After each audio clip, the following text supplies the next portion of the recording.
We are thrilled right now. Radio Row, Levack and Goz. Thanks to our friends at Bud Light for getting us to Houston for Super Bowl 51. Man who has a ring from Super Bowl 25 sitting across from us right now.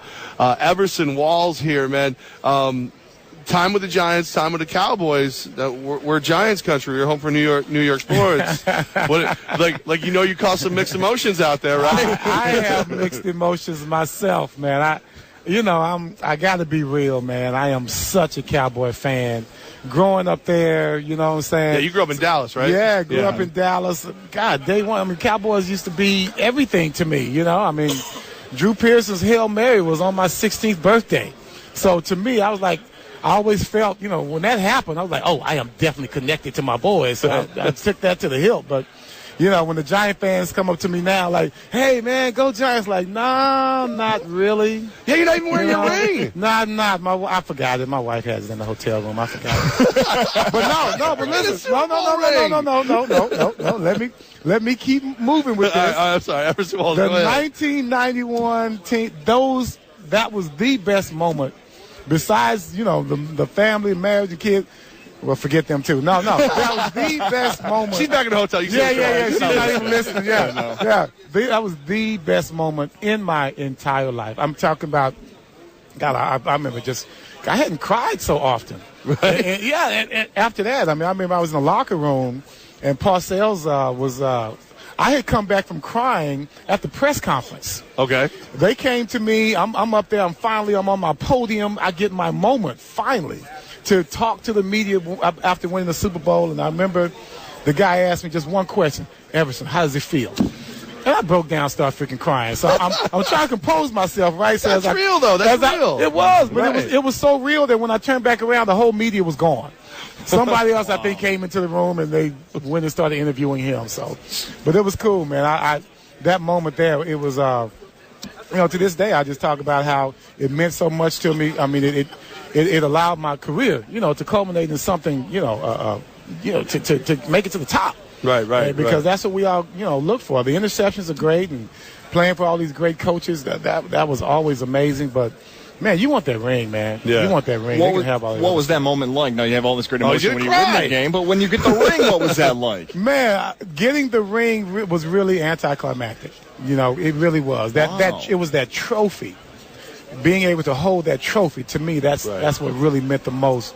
And I just remember we were so happy after the game. Well, the game wasn't even over. He missed the field goal, Norwood.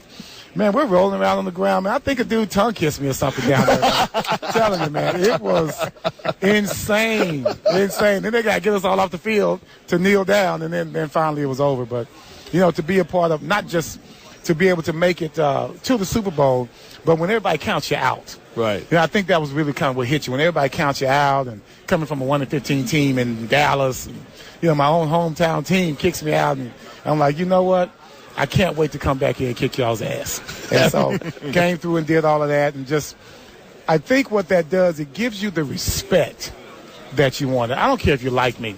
Most people really, good to have friends and for people to shake hands. But just when you see me or when I see you, I want to make sure there's mutual respect there for whatever we do. And I always thought that I could only get that respect by making it all the way to the top. Love it, man. Everson Walls with us right now, 104.5 The Team. You're home for New York Jets football. Now, you played corner, man, and you played safety. Time, so, yeah, I know. But one of the answers could be an answer you can give us. Mm-hmm. Revis, should he move to safety? I think he should. Yeah? He's got the strength. He has the knowledge. Same thing Belichick did with me. And I think that's what I liked about being in New York. I was asked to do things that were outside the box for me. And I responded. And it's just like anybody else, man. Whether you want to do it or not, to have someone believe that you can do it, that's the first step. And Belichick believed I could do it. He believed I could play more than corner. He believed I could call the plays in the Super Bowl. And no one had ever asked me to do something like that. And so with Revis, with his experience, he could, and the way we ended up doing it in New York with the Giants, run situation, I was at corner. I was still the starting corner run situation. Okay. But when it came down to it, second and long, third downs, move back to safety and take advantage of your ball-making abilities. Instead of just being over there isolated, you can roam the field and affect change so much better. Kind of freelance a little bit? Freelance a little bit, of course, within the system. Right. Freelance a little bit, yes. That's weird, though, because I'm sorry, guys. I know you're dying to ask Everson a question. Belichick, all we know, do your job. He ships people out for freelancing. Well, and he encouraged you to do it. Within the system now, once again, within the system. Because what he allowed me to do was, he knew I wasn't a big hitter like most Giant safeties have been throughout their entire franchise history. But he just wanted to make sure I went out there, did the best I could do within the system, and use my ability to make plays on the ball. You played for the Giants, against the Giants. You're a defensive back. How in the world would you try to cover Odell Beckham Jr.? Would he be talking a little bit of trash, trying to get in his head? The problem that wide receivers had with me, I wouldn't talk trash. They wanted to try and bait me into that, but, man, Cowboys' defensive strategy, the flex defense, extremely complicated. I did not have time to talk. I'm out there thinking. I mean, the wheels are always spinning. So if I was going to play against somebody like Beckham, he could come out there with all his antics all he wants.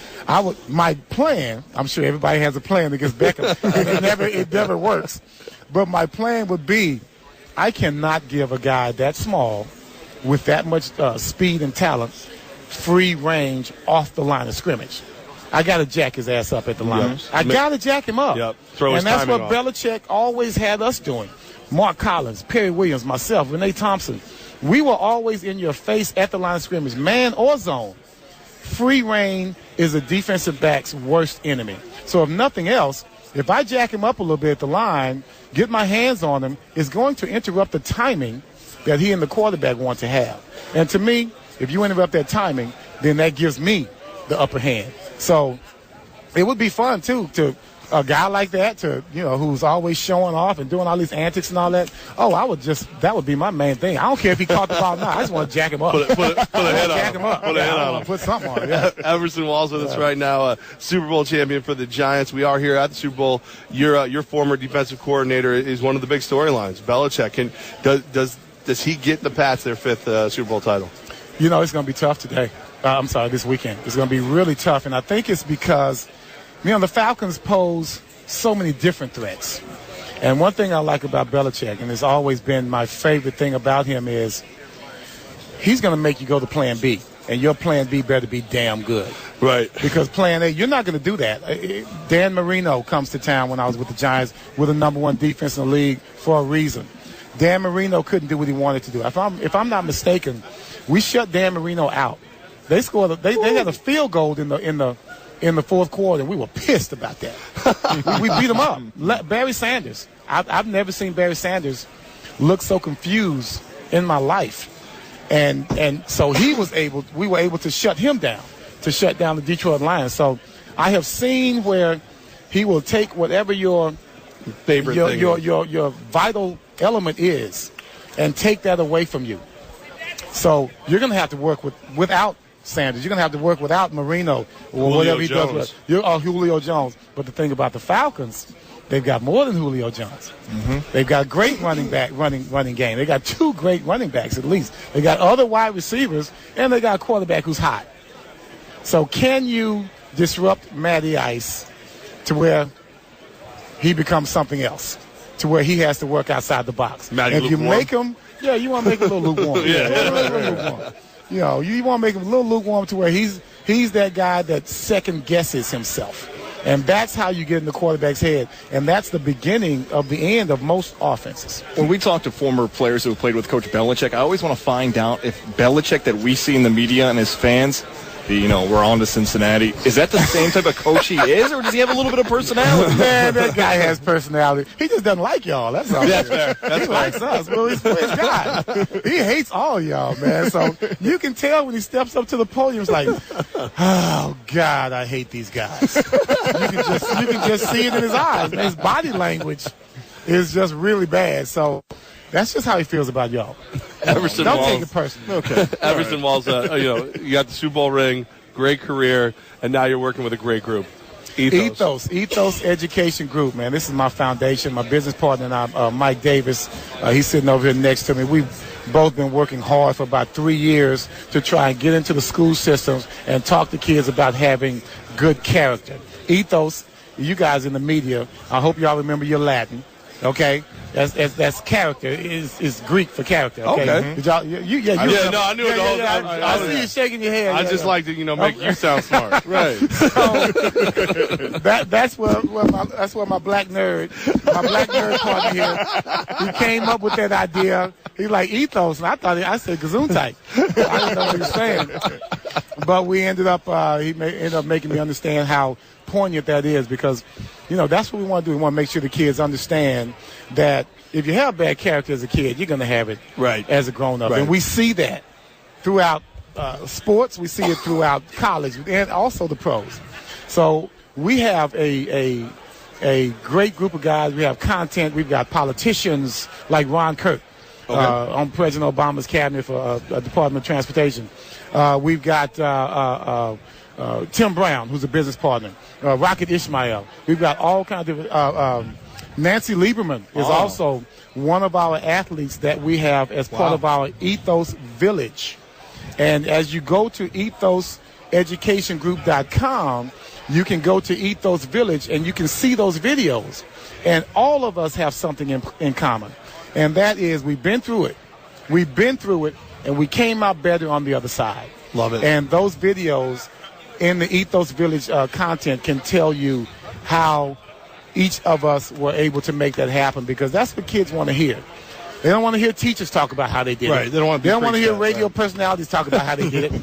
They want to hear someone like an athlete or someone that they've looked up to or seen that are visible, to where we're able to pass on to them how we were able to make it to the top. I love it. Everson Walls, man, anytime you want to talk, we want to listen. Yeah, Thank you so much, Appreciate man. you, Jeff. Thank you so much. Appreciate you guys, man. Thank you.